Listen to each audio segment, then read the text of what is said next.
নড়াইলের লক্ষ্মীপাশা আদর্শ মহিলা ডিগ্রি কলেজের নবনিযুক্ত সভাপতির মতবিনিময় অনুষ্ঠিত।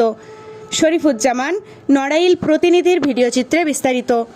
নড়াইলের লোহাগড়া উপজেলার ঐতিহ্যবাহী লক্ষ্মীপাশা আদর্শ মহিলা ডিগ্রি কলেজ পরিচালনা পর্ষদের নবনিযুক্ত সভাপতি অ্যাডভোকেট ডক্টর ফরিদুজ্জামান ফরহাদ কলেজের পরিচালনা কমিটির সদস্য, শিক্ষক কর্মচারীদের সাথে মতবিনিময় করেছেন।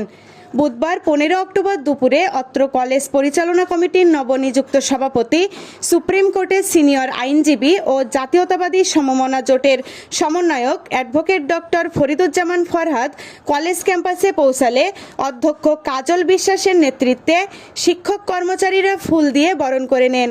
এরপর তিনি অধ্যক্ষের কক্ষে মতবিনিময় করেন।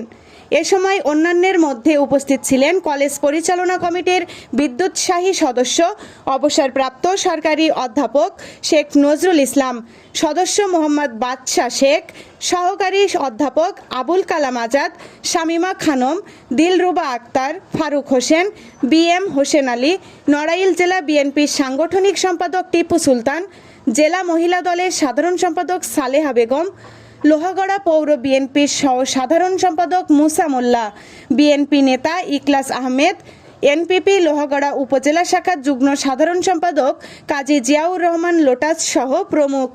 মতবিনিময় সভায় কলেজ পরিচালনা পর্ষদের নবনিযুক্ত সভাপতি অ্যাডভোকেট ডক্টর ফরিদুজ্জামান ফরহাদ কলেজের সার্বিক বিষয়ে খোঁজখবর নেন এবং শিক্ষার মান উন্নয়নের জন্য শিক্ষকদের আন্তরিক হওয়ার আহ্বান জানান।